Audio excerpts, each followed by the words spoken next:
Di sebuah gang sempit yang hanya muat satu motor lewat, aroma kuah bakso hangat selalu menyapa pagi para warga. Di ujung gang itu, berdiri sebuah warung bakso tua beratap seng, dengan meja kayu panjang dan bangku-bangku reyot yang usianya mungkin lebih tua dari anak-anak yang duduk di atasnya. Pemiliknya, Pak Wahyu, lelaki parubaya berambut putih tipis, selalu tersenyum pada siapapun yang lewat. Ia bukan orang banyak bicara, tapi tangan tuanya masih lihai mengulek sambal dan meracik bakso yang kuahnya seolah menyimpan rahasia. Warung itu sederhana, tapi ramai. Setiap siang, anak sekolah, tukang ojek, hingga ibu-ibu belanja ke pasar mampir mengisi perut. Tidak ada yang menyangka bahwa di balik apron lusuh dan senyum ramah Pak Wahyu, tersimpan masa lalu kelam yang ia kubur dalam-dalam. Sebuah masa lalu yang membuatnya menghindari kekerasan dan memilih hidup damai di tengah keramaian kampung. Namun sejak 3 bulan terakhir, suasana di gang itu mulai berubah.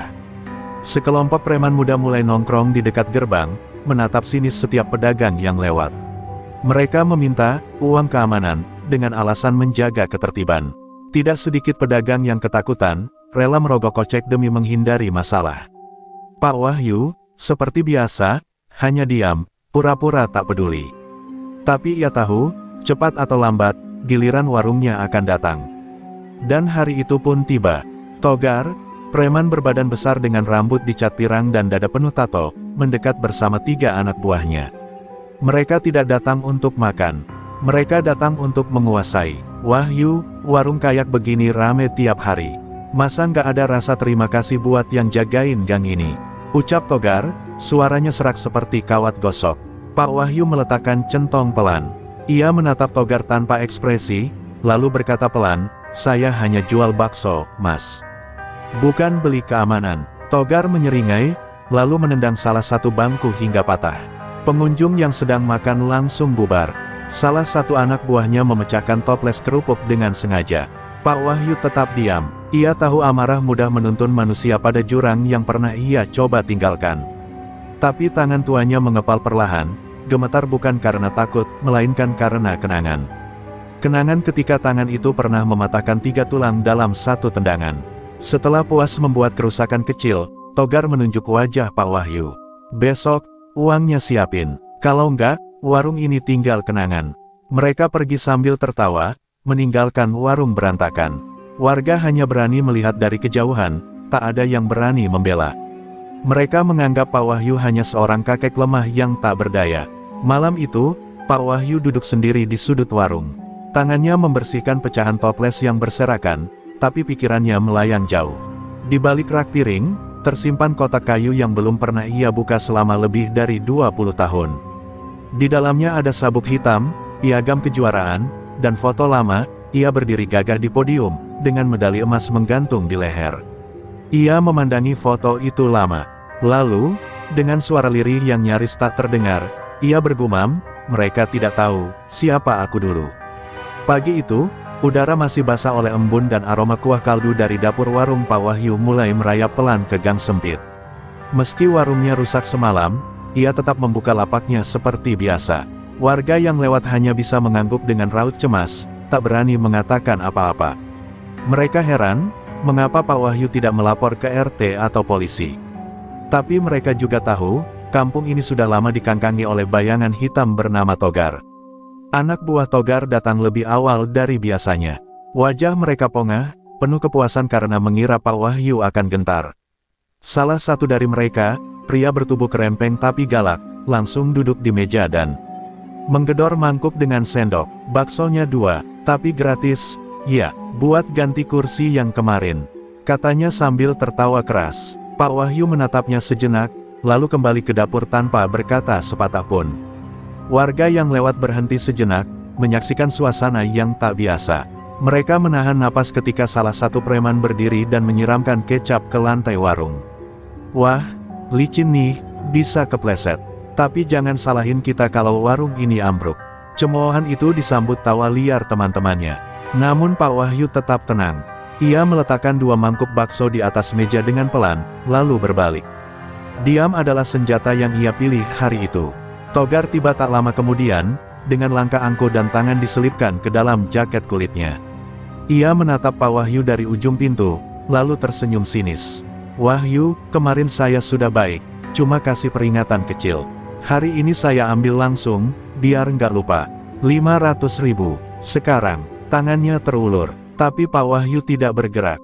Ia hanya berdiri, menatap wajah Togar dalam-dalam, seperti mengenali sesuatu yang jauh lebih busuk dari sekadar pemalakan.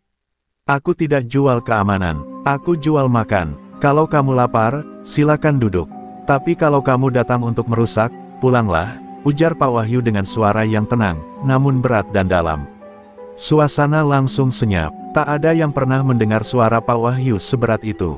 Bahkan udara di warung seolah berhenti mengalir. Togar mengedipkan mata, seolah tak percaya dengan apa yang baru saja ia dengar. Tapi rasa gengsi membuatnya melangkah maju, mendekatkan wajahnya ke wajah Pak Wahyu. Berani kamu ngomong begitu ke gue? Gue kasih satu kesempatan terakhir. Sekali lagi lo bicara begitu, sebelum kalimatnya habis, tangan Pak Wahyu menahan lengannya, hanya satu tangan, tapi genggamannya keras bagai cakar baja. Wajah Togar berubah. Ia merasakan tekanan yang membuat sendi bahunya nyaris lepas. Dalam hitungan detik, ia menarik tangannya sambil mengumpat.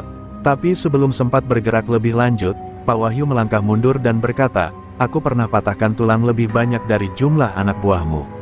Kata-kata itu sederhana, tapi menusuk. Togar terdiam, bukan karena takut, tapi karena bingung, siapa sebenarnya kakek tua ini. Anak buahnya langsung menarik Togar keluar. Warga yang menyaksikan dari kejauhan tak percaya apa yang mereka lihat. Hari itu, untuk pertama kalinya, Togar mundur tanpa berhasil membawa sepeser pun. Namun, dalam hatinya, dendam mulai tumbuh seperti bara kecil yang siap menyala. Ia bersumpah, jika bukan hari ini, maka besok, warung itu akan rata dengan tanah, bersama si kakek sialan itu. Langit sore terlihat murung saat Togar duduk di pojok warung kopi bersama 3 anak buahnya. Matanya memerah, bukan karena kantuk, tapi karena harga dirinya diinjak-injak di hadapan banyak orang. Ia masih merasakan sakit di lengannya, bekas genggaman kakek tua yang katanya hanya jual bakso. Preman lain di meja itu terdiam. Mereka jarang melihat Togar setegang ini. Biasanya dia yang menamparkan, bukan ditampar secara mental. Dia bukan orang biasa, gumam Togar pelan, sambil menyesap kopi hitamnya. Tangannya kayak penjepit besi. Gue hampir gak bisa tarik balik. Ucapan itu membuat Riko, anak buahnya yang kerempeng, mulai gelisah. Apa jangan-jangan dia dulu punya ilmu? Atau mantan jagoan? Togar membanting gelas ke meja. Gak peduli dia siapa, kita harus kasih pelajaran. Malam ini, kita balik. Kita hancurin warungnya. Mereka mulai merancang rencana. Lempar batu ke kaca, bakar bagian belakang dapur, dan jika perlu, seret Pak Wahyu keluar. Malam ini bukan lagi soal uang keamanan, tapi soal nama. Jika berita kekalahan Togar tersebar ke preman lain di sekitar kampung, kekuasaannya akan habis. Kalau sampai preman terminal tahu gue diusir sama tukang bakso, bisa-bisa gue gak bisa nongkrong lagi, geramnya. Namun, di balik warung bakso yang sunyi, Pak Wahyu tengah duduk bersila di dapur, memejamkan mata. Di hadapannya tergeletak sabuk hitam yang mulai kusam, dan sebuah foto lama dari tahun 1992, saat ia menjadi juara nasional karate kelas berat. Suaranya pelan, seperti berdoa, namun matanya penuh dengan fokus dan kesadaran bahwa badai sedang mendekat. Ia tidak ingin menggunakan kekerasan, tapi jika dipaksa, ia akan menunjukkan bahwa tubuh tua ini belum kehilangan taringnya. Istrinya, Bu Sri, datang menghampiri dengan tatapan cemas. "Mas, mereka pasti balik lagi. Gimana kalau kita tutup saja? Kita pindah ke tempat lain?" Pak Wahyu hanya tersenyum lemah. "Kalau kita mundur sekarang, mereka akan datang ke rumah-rumah warga. Warung ini bukan cuma soal bakso, Sri. Ini soal keberanian melawan ketidakadilan." Malam menjelang, gang kecil itu sepi, hanya suara jangkrik dan anjing menggonggong dari kejauhan. Pak Wahyu berdiri di depan warungnya, mengenakan jaket lamanya, tubuhnya tegak walau usia telah menggerogoti sendi. Ia menyalakan satu lampu minyak kecil, cukup untuk menerangi separuh teras. Di balik cahaya temaram, wajahnya tenang, tapi matanya bersinar tajam seperti mata petarung yang telah kembali ke gelanggang. Di ujung gang, suara motor mulai terdengar. Togar dan gerombolannya datang dengan wajah garang dan botol bensin di tangan. Tapi kali ini, mereka tidak tahu bahwa orang yang mereka hadapi bukan lagi kakek penjual bakso, melainkan sosok yang pernah ditakuti di arena karate, seseorang yang telah bersumpah untuk hidup damai, tapi tidak akan ragu menghancurkan siapapun yang menginjak harga dirinya. Langkah kaki dan deru knalpot motor makin dekat. 4 preman termasuk Togar berjalan dengan yakin, membawa botol bensin, pentungan besi, dan tawa mengejek. Mereka pikir malam ini akan menjadi malam kemenangan. Namun, mereka tidak tahu bahwa langkah mereka menuju warung Pak Wahyu adalah langkah menuju kehancuran harga diri mereka sendiri. Lampu minyak yang temaram di depan warung menyambut kedatangan mereka seperti obor peringatan. Togar menendang bangku kayu di depan warung hingga terlempar. "Woi, keluar lo, tukang bakso tua. Ini malam penghabisan lo," teriaknya sambil mengacungkan pentungan. Dari balik tirai dapur, Pak Wahyu melangkah pelan. Ia tak membawa senjata, hanya tubuh renta dan mata yang kini tajam seperti baja. Angin malam seakan terdiam menyaksikan dua dunia berbeda akan bertabrakan, preman jalanan melawan legenda yang tak dikenal. Riko menyiramkan bensin ke papan dinding samping warung, lalu menyulut korek api. Tapi sebelum api sempat menyala, sebuah bayangan menyambar cepat ke arahnya. Duk, tendangan lurus menghantam perutnya, membuat tubuh kurus itu terlempar menabrak tiang listrik dan langsung roboh tak sadarkan diri. Semua mata terbelalak. Itu bukan tendangan orang biasa. Itu tendangan seorang petarung. Togar kaget bukan main. "Gila, apa-apaan itu?" teriaknya sambil mundur 1 langkah. 2 anak buahnya maju, berusaha menyerang bersamaan. Yang satu mengayunkan rantai motor, yang lain mengacungkan pentungan ke arah kepala Pak Wahyu. Tapi dalam sekejap, Pak Wahyu merunduk, memutar tubuh, dan melepaskan tendangan memutar yang menghantam pinggang si pemegang pentungan. Jerit kesakitan menggema di malam sunyi. Yang satu lagi tak sempat bereaksi ketika tangan Pak Wahyu mengunci lengannya dan melemparkannya ke tanah dengan gerakan Ippon Soinage yang bersih. Badannya menghantam jalan dengan keras. Togar kini berdiri sendiri, terdiam, tak percaya. Di hadapannya, lelaki tua itu berdiri tanpa setetes keringat pun, napasnya masih teratur. "Gue gak percaya, siapa lo sebenarnya?" gumam Togar, kini mulai merasa gentar. Pak Wahyu melangkah pelan, mendekat. "Dulu, aku adalah atlet yang dihormati. Tapi aku tinggalkan dunia itu karena aku pikir hidup damai lebih mulia. Sayangnya, orang-orang sepertimu memaksa aku mengingatkan kembali dunia siapa yang pernah aku patahkan." Kata-katanya tegas, dan cukup untuk membuat Togar kehilangan keberanian yang tersisa.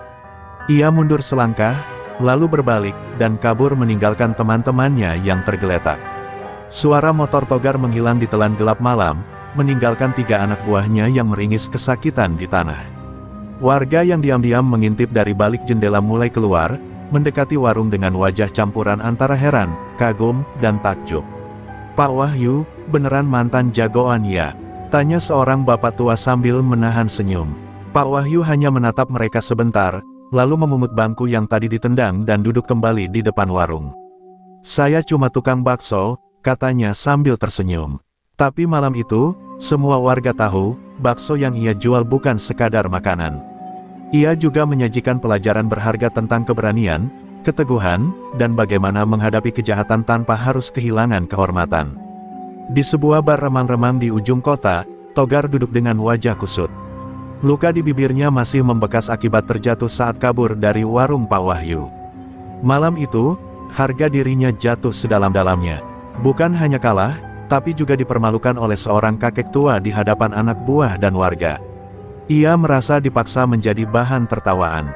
Dan itu, bagi Togar, adalah dosa yang tak bisa diampuni. "Aku gak bisa lawan dia sendiri," gumam Togar sambil menatap gelas berisi bir yang hampir tumpah karena tangannya gemetar. Tendangannya itu, kayak hantaman palu. Ia menoleh ke arah seseorang yang duduk di pojok ruangan, mengenakan jaket kulit hitam, tubuhnya besar, dan wajahnya penuh bekas luka. Namanya dikenal di kalangan preman sebagai Bambang Seruduk, mantan petarung jalanan yang kini jadi preman bayaran paling ditakuti di kota itu.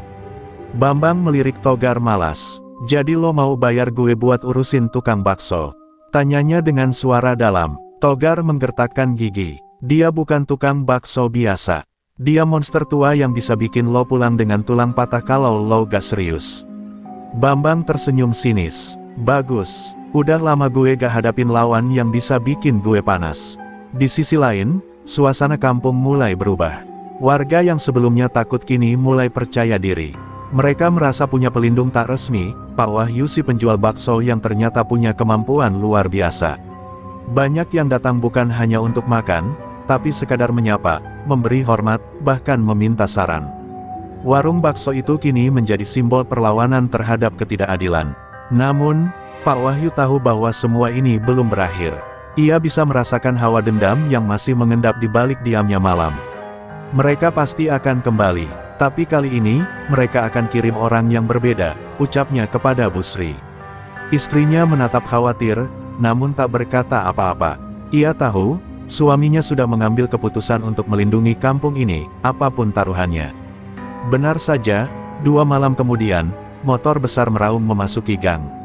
Sosok tinggi besar dengan jaket kulit turun dari motor, langkahnya berat, matanya liar. Bambang seruduk berdiri di depan warung bakso sambil mematah-matahkan jari tangannya.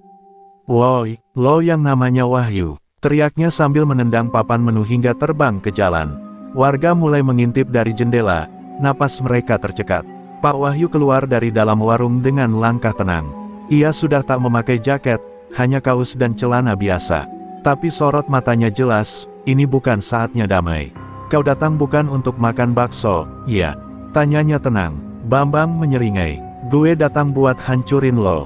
Dua dunia kembali berdiri berhadapan, dendam yang membara melawan ketenangan yang siap meledak kapan saja. Dan di gang sempit itu, kisah akan kembali ditulis dengan tulang dan debu. Tapi kali ini, lawannya bukan preman kecil-kecilan. Ini adalah preman bayaran kelas berat yang tak kenal ampun. Pak Wahyu tahu, malam ini bukan sekadar tentang membela diri, ini tentang mempertahankan apa yang sudah ia jaga, dan menegaskan bahwa warung bakso bukan tempat untuk ditindas. Langit malam menggantung muram di atas gang kecil tempat warung bakso Pak Wahyu berdiri. Hujan rintik mulai turun, menyisakan aroma tanah yang menusuk. Di tengah keheningan, suara napas berat terdengar jelas. Bambang seruduk berdiri tegap, urat di lehernya menegang, matanya tajam mengunci lawan di depannya. Pak Wahyu berdiri tak jauh darinya, diam seperti batu, tetapi sorot matanya menyala seperti api yang siap membakar siapapun yang mencoba menyentuh kedamaiannya. Bambang maju lebih dulu, melayangkan pukulan keras ke arah wajah Pak Wahyu. Tapi dengan gesit, Pak Wahyu memiringkan kepala, lalu memutar tubuh dan melepaskan pukulan siku ke arah perut lawannya. Bambang terhuyung, tapi tak roboh. Ia malah menyeringai, darah segar mengalir dari bibirnya. Akhirnya, lawan sepadan, teriaknya sambil menyeruduk seperti banteng. Tubuh Pak Wahyu terpental membentur dinding warung, namun ia segera berdiri kembali, meski darah menetes dari pelipisnya. Warga kampung mulai berkerumun diam-diam di ujung gang. Tak satu pun berani mendekat, tapi mata mereka menyaksikan pertarungan itu seperti menonton kisah legenda yang hidup kembali. Di satu sisi, ada preman bayaran brutal yang terkenal di seluruh kota. Di sisi lain, ada lelaki tua penjual bakso yang tiba-tiba berubah menjadi pendekar misterius. Pertarungan itu lebih dari sekadar duel fisik, itu adalah pertarungan antara teror dan harapan. Bambang kembali menyerang, pukulan-pukulan brutal menghujani tubuh Pak Wahyu. Namun, lelaki tua itu bertahan. Ia menyerap, mengelak, dan menunggu waktu. Dan saat celah terbuka, ia melompat, mengunci leher lawan dengan kaki, lalu menjatuhkannya ke tanah dengan teknik judo yang murni. Bambang mengerang, tapi masih bangkit. Ia menendang Pak Wahyu hingga tersungkur ke tanah. Namun justru dari tanah itulah, Pak Wahyu bangkit dengan satu gerakan cepat, lalu melayangkan tendangan samping ke arah dada Bambang. Brak, tubuh besar itu terpental menghantam tumpukan kayu. Hujan kini turun lebih deras, membasahi tubuh keduanya. Nafas mereka tersengal, tapi mata mereka tetap terkunci satu sama lain. Tidak ada yang mundur, tidak ada yang menyerah. Pak Wahyu menutup mata sejenak, lalu mengatur nafas. "Dulu, aku bertarung demi medali. Sekarang, aku bertarung demi kedamaian kampung ini," ucapnya pelan. Bambang mencoba bangkit lagi, tapi tubuhnya mulai goyah. Pak Wahyu maju, satu tinju terakhir meluncur, menghantam dagu Bambang dengan kekuatan penuh. Tubuh preman itu roboh dan tak bergerak. Sunyi, warga terdiam sejenak sebelum akhirnya bersorak. Suara tepuk tangan, sorak-sorai, dan teriakan bahagia menggema di gang yang sempit itu. Pak Wahyu berdiri diam, menatap langit sambil menahan perih di dadanya. Malam itu, bukan hanya Bambang yang tumbang, tapi juga ketakutan yang selama ini mencengkeram kampung. Warung bakso itu kini menjadi benteng, dan Pak Wahyu menjadi legenda hidup di antara mereka. Tapi di balik sorak dan kemenangan malam itu, Togar yang diam-diam menyaksikan dari kejauhan menggertakkan gigi. Permainan belum selesai, "Wahyu, lo baru buka gerbang neraka," bisiknya dalam hati, lalu menghilang dalam gelap, membawa rencana yang lebih besar dan lebih kejam. 2 hari setelah duel berdarah itu, kampung masih dipenuhi euforia. Warga membicarakan kemenangan Pak Wahyu dengan semangat yang menyala-nyala. Anak-anak menirukan gaya tendangannya, para bapak merasa bangga punya pahlawan lokal, dan ibu-ibu kini makin ramai mengantre bakso sambil bercerita tentang tendangan maut yang mengguncang dada Bambang Seruduk. Namun, di sudut-sudut gang yang gelap, badai baru sedang dirancang diam-diam. Togar yang sempat hilang, kini muncul di kawasan terminal tua, tempat para preman bayaran berkumpul. Dengan wajah dipenuhi luka dan ego yang terkoyak, ia menatap tajam sekelompok orang bertubuh besar yang tengah bermain judi. "Gue gak butuh omongan banyak," katanya dingin. "Gue cuma butuh orang-orang yang gak kenal takut, yang siap hancurin tukang bakso tua itu sampai warungnya tinggal puing." Di antara para preman itu, berdirilah sosok legendaris, Marwan, anjing gila, mantan petarung bawah tanah yang pernah menghancurkan rahang 3 orang dalam satu malam. Ia mendekat pada Togar sambil mencibir, "Tukang bakso, lo serius? Tapi kalau bayarannya gede, gue bisa bikin dia gak bisa masak lagi seumur hidup." Preman-preman lain tertawa, tapi tawa itu mengandung aroma kekerasan. Togar mengangguk, "Bayaran kalian double, asal orang itu hilang dari kampung gue." Malam pun turun. Pak Wahyu merasa ada yang tak beres. Ia duduk di teras warungnya, memandangi langit sambil menyesap teh hangat. Hatinya gelisah. Kemenangan atas Bambang Seruduk justru membuat insting lamanya kembali hidup, insting seorang petarung yang terbiasa mencium bau bahaya sebelum ia tiba. Dan bau itu kini makin menyengat, membuat aliran darahnya terasa dingin. Bu Sri, istrinya, keluar membawa selimut. "Masih belum bisa tenang?" tanyanya lembut. Pak Wahyu hanya mengangguk pelan. "Aku takut, mereka akan datang dengan cara yang berbeda. Dengan niat yang lebih busuk." Bu Sri menggenggam tangan suaminya. "Kalau harus berjuang lagi, kita tidak sendiri. Warga percaya sama kamu." Pak Wahyu menatap mata istrinya, ada luka lama yang tersimpan di sana, luka dari masa lalu yang dulu ingin ia kubur bersama sabuk hitamnya. Dan benar saja, keesokan paginya, seorang warga datang tergopoh-gopoh ke warung. "Pak Wahyu, warung Bu Ina dibakar, ada 4 orang bertopeng yang datang semalam." Pak Wahyu langsung berdiri, napasnya tercekik. Serangan ini bukan sekadar gertakan, ini peringatan. Kampungnya tak lagi hanya jadi medan kekuatan, tapi sudah jadi sasaran perang. Dan kali ini, musuhnya bukan 1-2 orang. Ini pasukan. Sambil memandang sisa asap dari kejauhan, Pak Wahyu mengepalkan tangan. Matanya menatap tajam ke arah barat, ke tempat terminal tempat Togar sering berkumpul. "Kalau mereka ingin perang, baik," katanya pelan. "Tapi aku akan pastikan, ini perang terakhir yang mereka sesali seumur hidup mereka."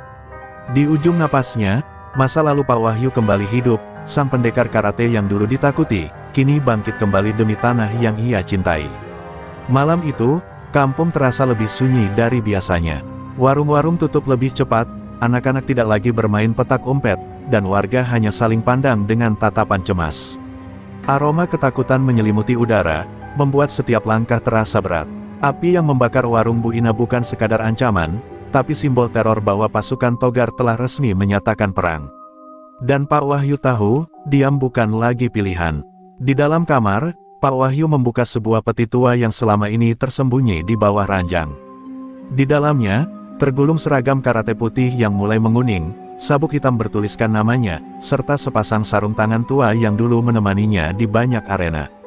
Ia menyentuhnya perlahan, seakan menyapa bayangan dirinya yang dulu. "Waktu pensiunmu selesai, kita harus bertarung lagi," bisiknya lirih, mata menatap nanar. Keesokan harinya, Pak Wahyu tak membuka warung. Sebaliknya, ia pergi ke ujung kampung, ke sebuah padepokan tua yang telah lama ditinggalkan. Tempat itu dulu adalah saksi bisu pelatihannya sebagai pendekar. Di sana, ia bertemu seseorang yang tak kalah penting dari masa lalunya, Guru Seno, pelatihnya yang kini sudah renta namun tetap tajam matanya. "Aku tahu kau akan kembali," ucap Guru Seno. "Dan aku tahu, lawanmu kali ini lebih kejam dari yang pernah kita hadapi." Pak Wahyu menunduk hormat. "Aku butuh bimbinganmu sekali lagi, Guru. Ini bukan soal aku, ini soal kampung yang harus kulindungi."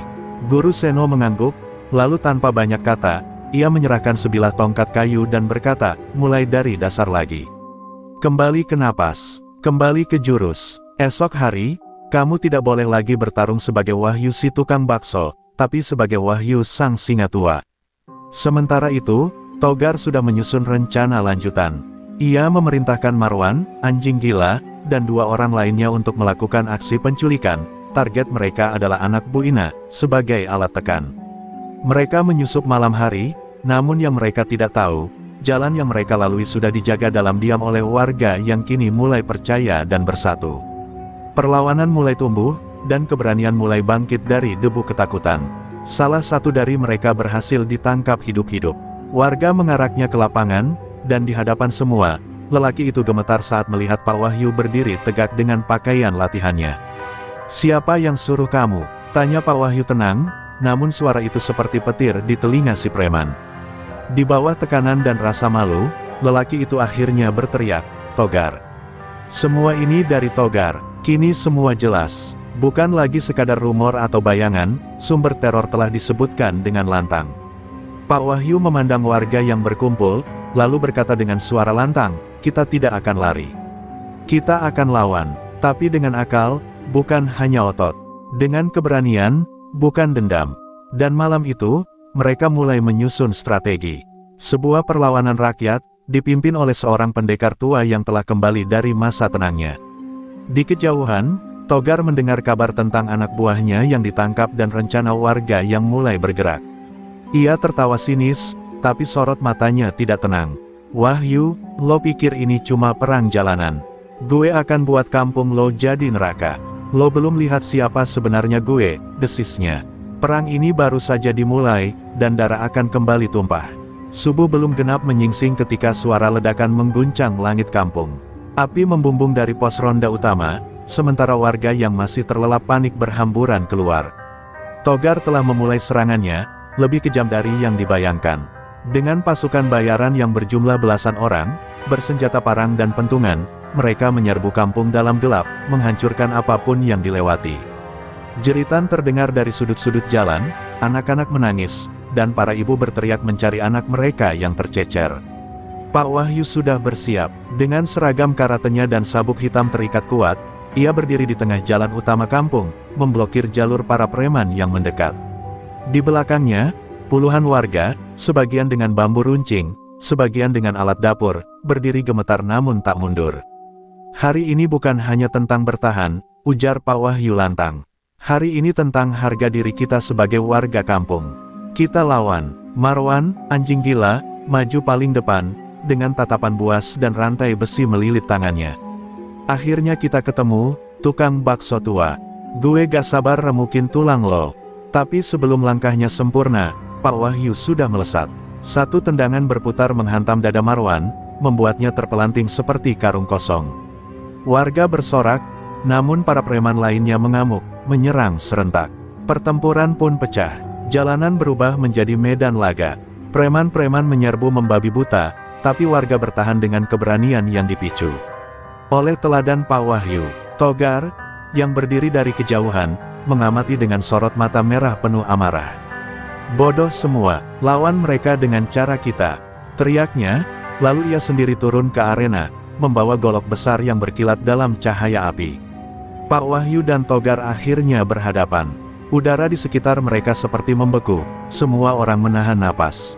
"Kamu bisa bakar pos ronda, kamu bisa takuti anak-anak, tapi hari ini kamu akan kalah oleh seorang penjual bakso," kata Pak Wahyu dingin. Togar menyerang cepat, goloknya menyabat ke kanan dan kiri, namun semua berhasil dihindari. Dengan gerakan cepat, Pak Wahyu menyergap, melumpuhkan tangan Togar dengan satu kuncian dan menghantamkan lutut ke perut lawannya. Togar terkapar, terengah-engah, tapi tak menyerah. Ia bangkit, mencoba menusuk dengan belati kecil tersembunyi, namun Pak Wahyu lebih cepat. Sebuah pukulan tepat ke leher membuat Togar tumbang, tak sadarkan diri. Warga bersorak, dan satu persatu para preman lain melempar senjata, lari tunggang langgang. Kampung kembali tenang, namun tubuh-tubuh luka dan bangunan yang hancur menjadi saksi bahwa perang ini bukan sekadar konflik otot, ini pertarungan harga diri. Di tengah reruntuhan dan asap, Pak Wahyu berdiri dengan napas memburu. Busri berlari menghampirinya, memeluknya erat. Warga mengelilingi mereka, mengucap syukur, menangis, dan berpelukan. Kampung telah diserang habis-habisan, tapi mereka tak kalah. Dan semua itu karena satu sosok yang mereka kenal bukan sebagai pendekar, tapi sebagai tukang bakso yang tak pernah takut melawan ketidakadilan. Namun di kejauhan, di balik semak-semak, dua mata mengamati dari balik bayang. Bukan anak buah Togar, tapi seseorang yang lebih besar, lebih berbahaya, dan ia berkata pelan, ternyata si Wahyu masih bisa bertarung, menarik. Bayangan ancaman belum sepenuhnya sirna, tapi untuk hari ini, kemenangan ada di tangan rakyat. Kampung yang mulai bersih dari puing dan darah, menyisakan keheningan yang menekan. Namun ketenangan itu segera pecah saat sosok tinggi dan berwibawa melangkah keluar dari balik pepohonan. Matanya dingin, penuh dendam, dan dikenal oleh Pak Wahyu lebih dari siapapun. "Kamu masih hidup, Wahyu," ucap pria itu dengan suara berat, menamparkan keheningan malam. "Aku yang kamu kira sudah lenyap, kini kembali untuk menuntut janji lama." Pak Wahyu membeku sejenak, napasnya terengah, tubuhnya masih terasa sakit akibat pertempuran tadi malam. Namun tatapan pria di hadapannya itu membuat segala luka seakan menjadi kecil. "Dimas Surya," gumamnya, mengenang masa lalu kelam yang selama ini ia kubur dalam-dalam. Dimas bukan musuh sembarangan. Dia adalah mantan rivalnya dalam karate dan sekaligus sosok yang dulu menyebabkan tragedi yang membuat Pak Wahyu meninggalkan dunia seni bela diri. Warga kampung yang mulai mendekat merasakan ketegangan yang tak biasa. Mereka melihat dua pria tua itu berdiri berhadapan, seolah waktu kembali mundur ke puluhan tahun silam. "Aku datang bukan hanya untuk membalas dendam, tapi juga mengambil apa yang dulu kau ambil dariku," lanjut Dimas sambil menyalakan korek api, membakar sebongkah kertas yang jatuh menjadi abu. "Kau pikir cuma preman jalanan yang harus kau hadapi? Aku jauh lebih berbahaya." Pak Wahyu menatap tajam, merasakan gelombang emosi yang sulit dikendalikan. "Sudah cukup, Dimas. Aku tidak lagi ingin bertarung seperti dulu.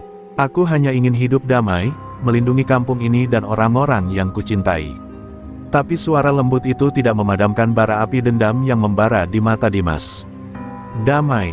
Tidak ada damai tanpa pertarungan terakhir kita, Wahyu. Pertarungan itu bukan hanya tentang fisik, tapi juga pertarungan jiwa." Pak Wahyu tahu ini adalah ujian terakhirnya. Dalam sunyi malam, keduanya melangkah ke lapangan tengah kampung yang kini menjadi arena baku hantam. Warga menahan napas, menyaksikan pertarungan yang menggetarkan hati, pertarungan yang akan menentukan nasib kampung dan warisan Pak Wahyu sebagai pendekar sejati. Pukulan demi pukulan mengalir dengan cepat dan penuh perhitungan, setiap gerakan mereka menunjukkan keahlian yang masih tetap tajam meski usia tak lagi muda. Teriakan mereka bukan hanya suara perlawanan, tapi suara jiwa yang berontak dari masa lalu yang tak bisa dilupakan. Kampung menjadi saksi bisu pertarungan epik yang menentukan siapa yang benar-benar berhak memegang kendali. Ketika fajar mulai menyingsing, salah satu dari mereka harus menyerah. Namun di balik semua luka dan kelelahan, ada pelajaran besar yang muncul. Keberanian bukan hanya soal kekuatan, tapi juga soal memilih kapan harus berdiri dan kapan harus melepaskan. Dan malam itu, Pak Wahyu membuktikan bahwa ia bukan sekadar tukang bakso yang ditakuti, tapi pendekar yang tak akan pernah mati.